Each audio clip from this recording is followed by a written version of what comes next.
This is Sean Spiff Flynn from the GameSpy Arcade crew. I'm here with David Lawrence, and we are hosting IGN GameSpy Livewire live from E3 2005. I got it right again. Yes, the lights are on. The power is working. I'm sure they're only on because we're not standing on our stage trying to do a live broadcast. The moment we would get on the stage, the moment we got everything set up, especially for the video guys, boom, the lights would go off for a minute. And then they would come back on, like, gotcha. Oh. It's been taunting. The city of LA has it in for us today, I think. So, but we are here taping some interviews for everybody, and right now we've got Gavin Carter, who is the producer from Bethesda Softworks on Elder Scrolls 4: Oblivion. Welcome to the show. Thank you very much. You having a good E3 so far? It's been great. It's been a blast. It's been a lot of power slip-ups, but been fun. Yeah, so you guys have been suffering from this too? Yeah, we actually have a tiny room that we're packing a lot of people into, so it gets very hot very quickly. So what I've heard is there's no air conditioning in the rooms, and that's how they're actually getting you some juice to run your demos and things like that right now. We have problems with computers overheating, and we have packed the place with fans, but it's going well. It's going well. Just so you know, this is not indicative of the city of Los Angeles in general. I won't hold so it when you against head back to D.C., just don't bring a bad image back with you, okay? Promise. All right. They have no infrastructure problems in D.C. whatsoever. No, until it snows. Right. At which point, the shelves of all the giants are emptied. Absolutely. So there you go. So tell us a little bit about Elder Scrolls 4: Oblivion. When's it? Give us an overview of the game and. Sure.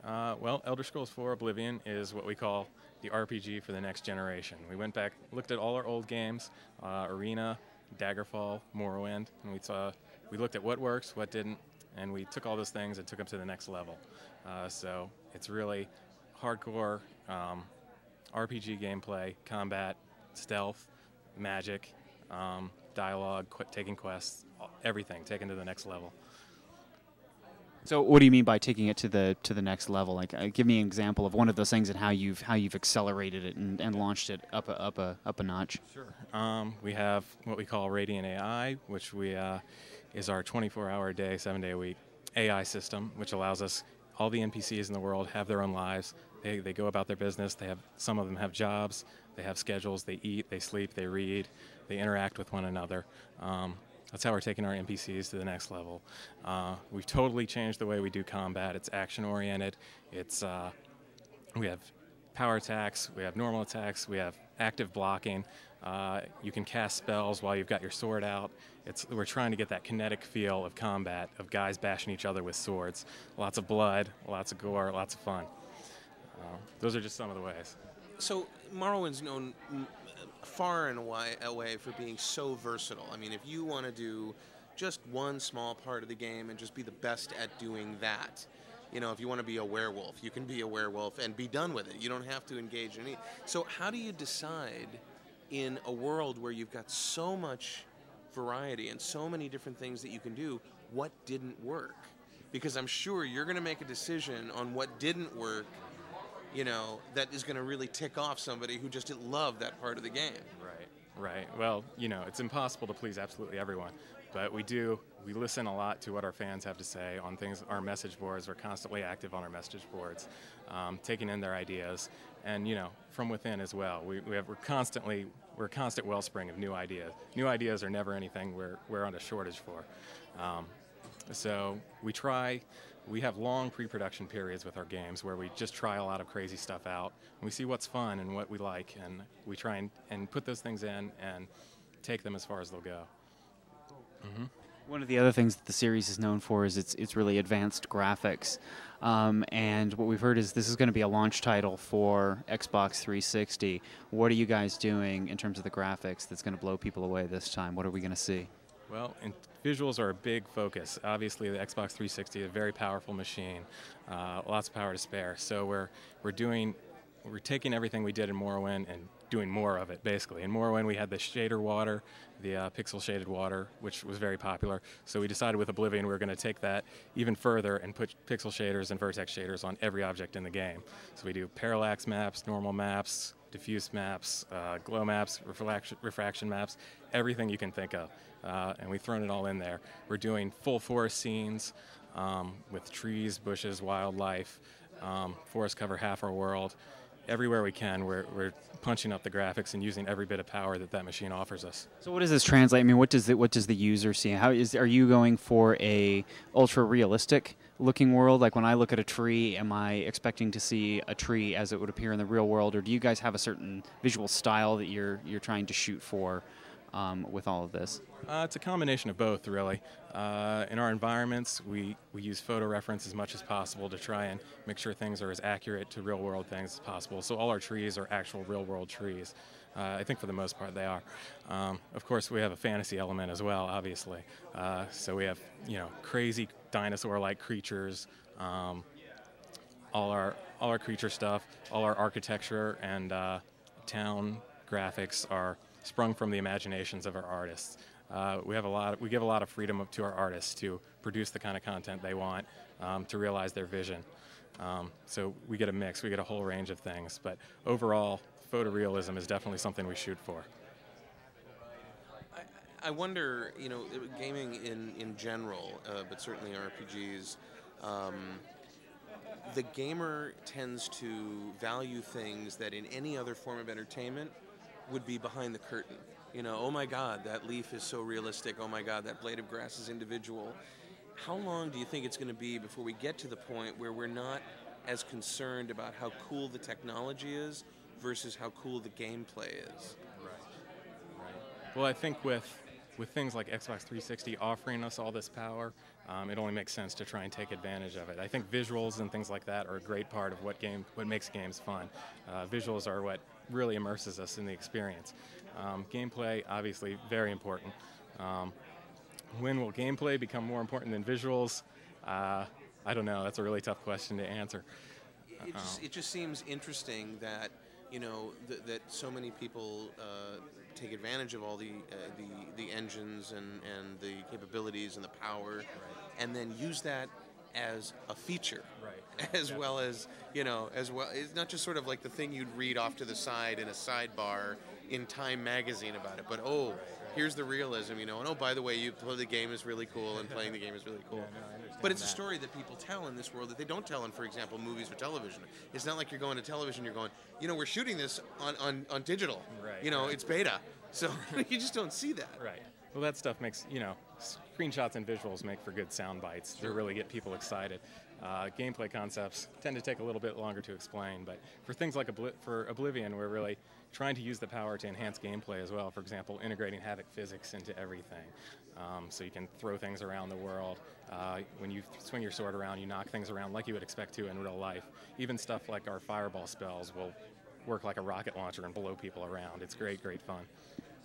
So we've heard a lot about the technical side of this game and kind of some of the mechanical elements of it. Can you give me an overview of what the story is going to be like? Is this going to be, what's the single player experience going to be like for this game when it launches?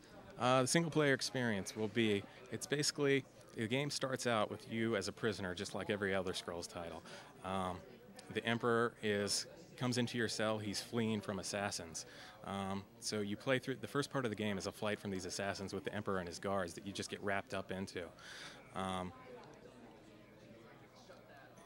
Yeah, so you're fleeing from these assassins. You can see what happened. Glitch. Sorry. So you're fleeing from the assassins and you're creating your character as you go along. Over the course, the Emperor gets assassinated. Because there's no blood heir on the throne, the bonds that hold back these demons from this demon realm we call Oblivion are broken, and the demons come swarming in through these gates. So we like to think of it as like a demonic war movie, where your job is to stop the invasion, to find the lost heir to the throne, and restore this bloodline that keeps back the demons. So if you're in prison and you're a prisoner of the Emperor, presumably, who is fleeing from the assassins, what's your motivation to assist him? Why not help the bad guys? Right.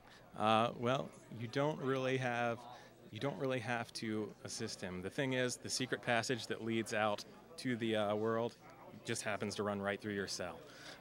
So at first, it's a way out.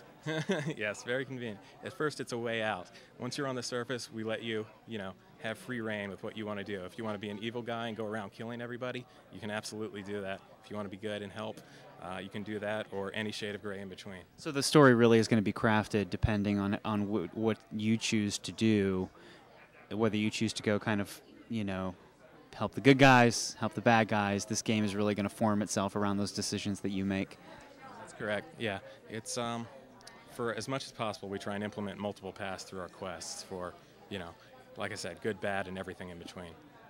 So we've heard a lot today from developers who are really trying to get towards more of a sandbox feel with some of their games. They don't just want to have this linear gameplay style that leads you down a particular story path. It's more like, here's the world, here are the quests, do what you want with it in any order that you want, complete it at your leisure, just go in and have fun.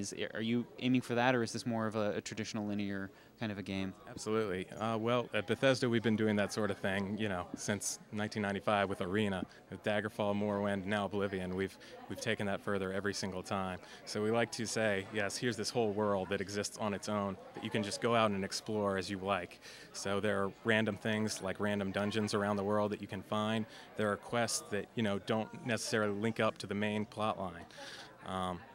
If you want to go straight through, the game does a great job of pointing you to the next objective with journal entries. We have map points that will show up that point you in the direction you're supposed to go.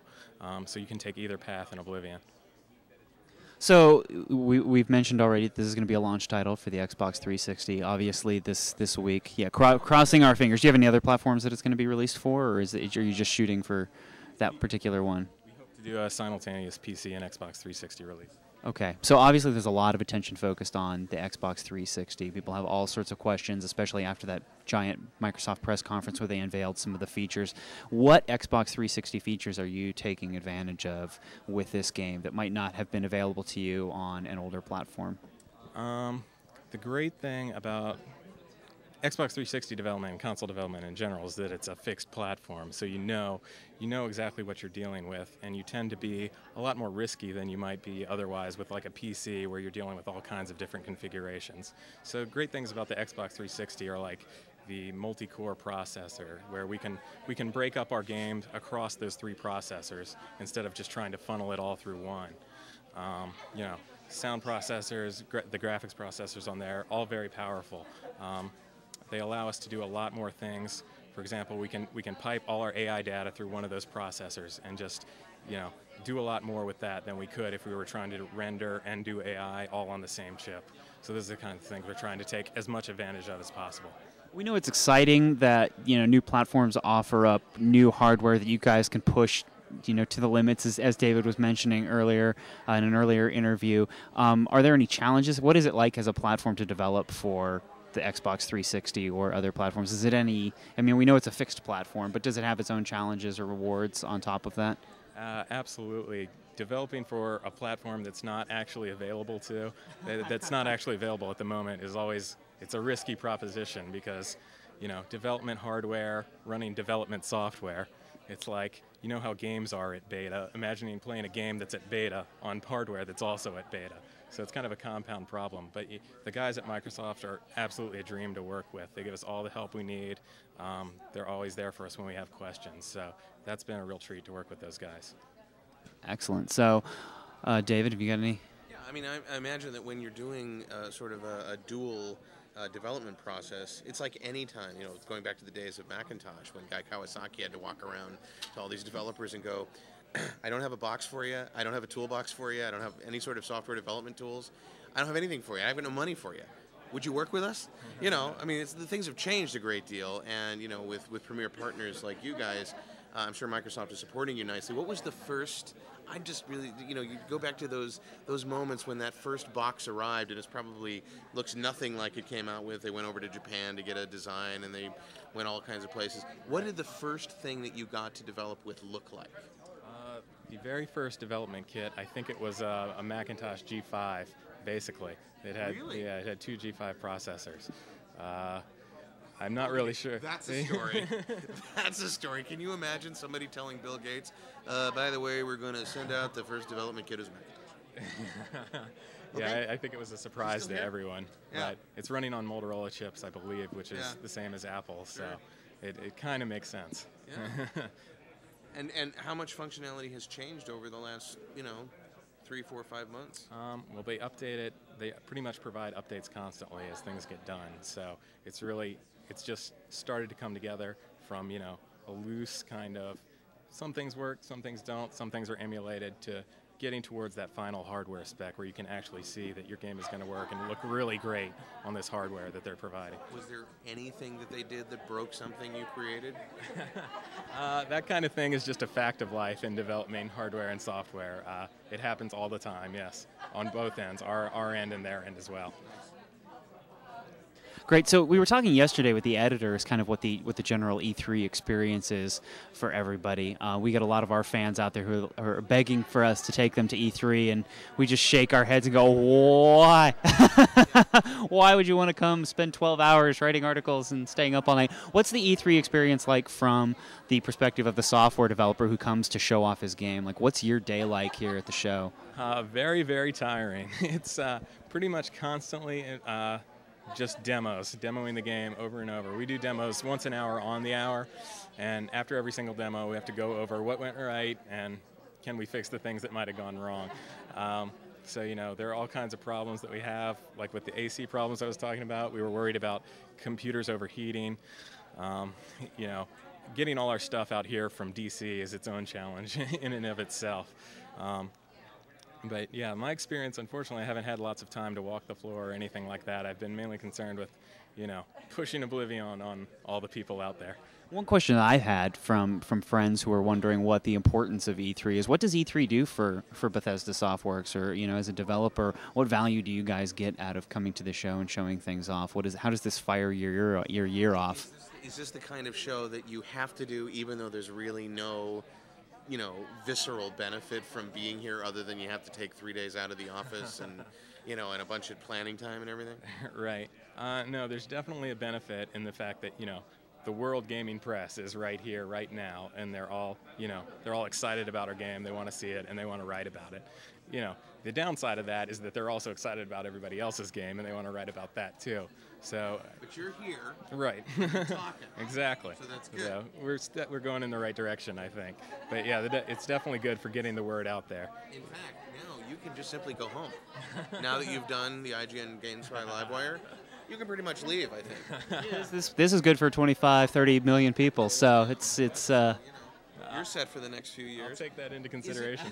You know, being you know, I mean, you think, you know, being in Seattle's an advantage, being in LA's an advantage. You know, the talent is here for voice work, for stuff like that. Is it hard to develop elsewhere? You know, we've certainly gotten the word from people. Yeah, it's, you know, it's kind of isolated, and you're not really like right in the heart of it. But there's a plus to that as well, that you can sort of concentrate. What's your experience? Yeah, I would say that being in DC, it's got pluses and minuses. We're not pulling from the same gigantic pool of talent that we have in California. We have our own pools of talent out there that we pull from. You're here. What's You're that? here now. Right. Yeah. Sorry. That's okay. My point of reference is off.